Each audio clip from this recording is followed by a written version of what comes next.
आज के इस एक्सप्लेनर में हम एक बेहद ही शानदार सफर पर निकलने वाले हैं, जहां हम डिकोड करेंगे राजस्थान की जीवंत और रंग-बिरंगी संस्कृति के सबसे खूबसूरत हिस्से को, यानी वहां के त्योहारों को।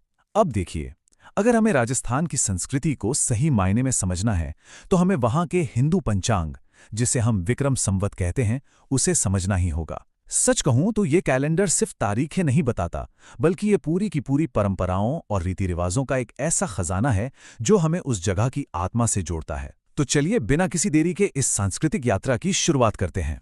इस एक्सप्लेनर की शुरुआत हम एक बहुत ही मशहूर राजस्थानी कहावत से करेंगे, तीज त्योहारा बावड़ी ले डूबी गणगौर। क्या आपने कभी इसके बारे में सुना है? दरअसल यह एक लाइन पूरे त्योहारों के मौसम के लिए एक परफेक्ट टाइमलाइन या रोड मैप का काम करती है। इसका सीधा सा मतलब यह है कि त्योहारों का जो उल्लास है वो सावन महीने की तीज के साथ शुरू होता है और गणगौर के साथ इस पूरे उत्सव के मौसम का समापन हो जाता है। एक तरह से ये कहावत हमें बता देती है कि आगे क्या क्या होने वाला है। तो चलिए सबसे पहले भाग पर आते हैं, जहां हम पंचांग और चंद्र समय यानी लूनर टाइम के काम करने के नियमों को समझेंगे। यहाँ जो सबसे काम की बात है वो ये समझना है कि चंद्रमा की कलाएं आखिर काम कैसे करती हैं। विक्रम संवत के हर महीने को दो हिस्सों में बांटा गया है। पहला है शुक्ल पक्ष, जिसे हम चांदनी रातें कहते हैं, और दूसरा है कृष्ण पक्ष यानी अंधेरी रातें। अब ट्रिक ये है कि अगर आप सिर्फ इतना याद रखें कि राजस्थान के अधिकांश बड़े मेले और मुख्य उत्सव इसी शुक्ल पक्ष यानी चांदनी रातों के दौरान मनाए जाते हैं, तो यकीन मानिए इन तिथियों को डिकोड करना आपके लिए चुटकियों का खेल हो जाएगा।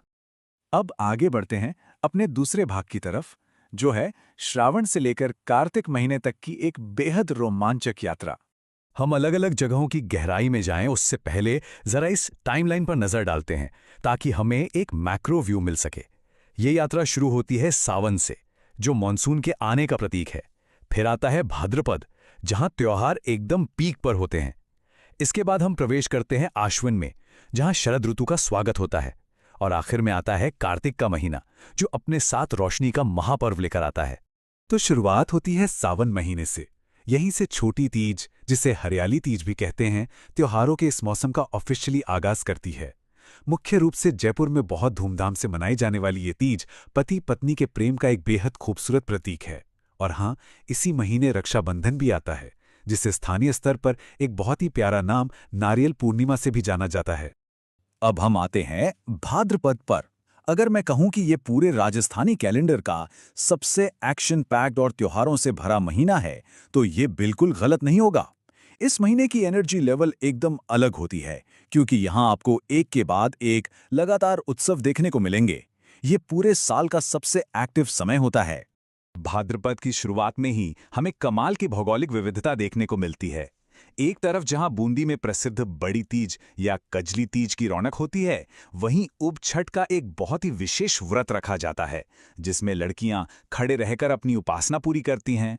और फिर आती है कृष्ण जन्माष्टमी। वैसे तो ये पूरे देश में मनाई जाती है, लेकिन नाथद्वारा में होने वाले इसके विशेष आयोजनों की भव्यता सच में देखने लायक होती है। और भाद्रपद का रोमांच यही नहीं रुकता। लोक देवता गोगा जी की पूजा करते हुए गोगा नवमी मनाने के बाद सवाई माधोपुर के रणथंभौर में गणेश चतुर्थी का एक बहुत ही विशाल मेला भरता है।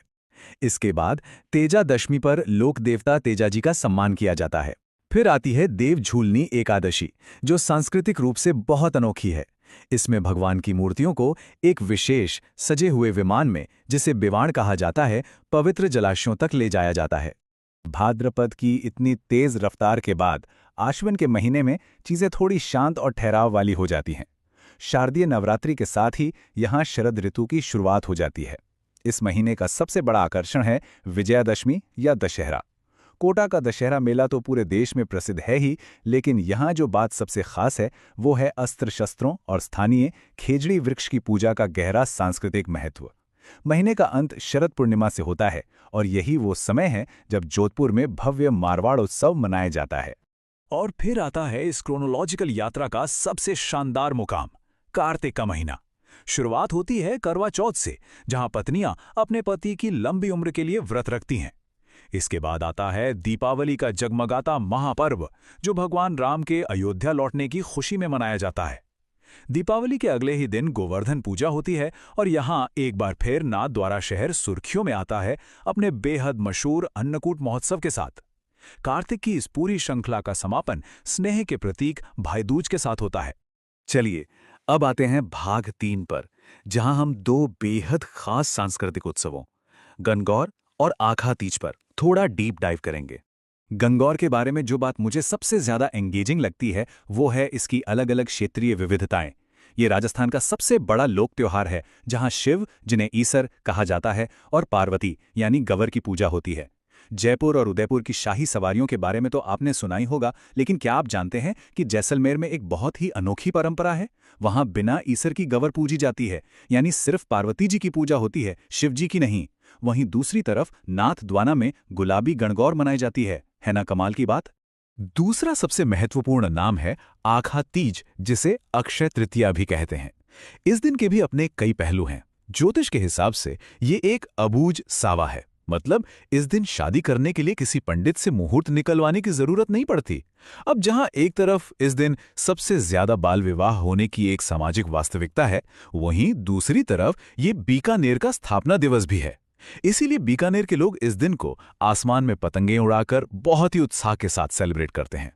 अब रुख करते हैं चौथे भाग की ओर, आस्थाओं का सामंजस्य, जहां हम अन्य प्रमुख धर्मों के त्योहारों को समझेंगे। राजस्थान की यह खूबसूरत संस्कृति सिर्फ हिंदू पंचांग तक सीमित नहीं है, बल्कि इसमें कई अन्य आस्थाओं के रंग भी घुले हुए हैं। जैन धर्म में हमें आत्मशुद्धि का पर्युषण पर्व और अंत में एक दूसरे से माफी मांगने की बहुत ही सुंदर परंपरा क्षमावणी देखने को मिलती है। इस्लाम में मुहर्रम पर ताज़िये निकाले जाते हैं, ईद उल जोहा पर कुर्बानी का महत्व है और शबे बारात मनाई जाती है। वहीं सिंधी समुदाय भगवान झूलेलाल के जन्मोत्सव को चेटी चंड के रूप में मनाता है और साथ ही थर्डी का पर्व मनाता है, जो बास्योड़ा से काफी मिलता जुलता है। अब हम पहुंच गए हैं अपने 5वें और आखिरी भाग पर, कुछ क्विक और इम्पॉर्टेंट पॉइंट्स जो आपको ये सब याद रखने में मदद करेंगे। जब जानकारी बहुत ज्यादा हो तो उसे जोड़ियों में याद रखना एक बेहतरीन ट्रिक है। ये टेबल एक परफेक्ट मेमोरी एंकर है। जैसे जोधपुर का नाम आते ही धींगा गवर याद आना चाहिए, बूंदी का मतलब कजली तीज, जयपुर के चाकसू में शीतलाष्टमी, पूरे राजस्थान में गुरु पूर्णिमा, और 14 जनवरी को मकर संक्रांति पर जयपुर का पतंगों से भरा आसमान। अगर आप जगह और त्योहार के इस कनेक्शन को समझ गए तो समझिए आपको सब याद हो गया।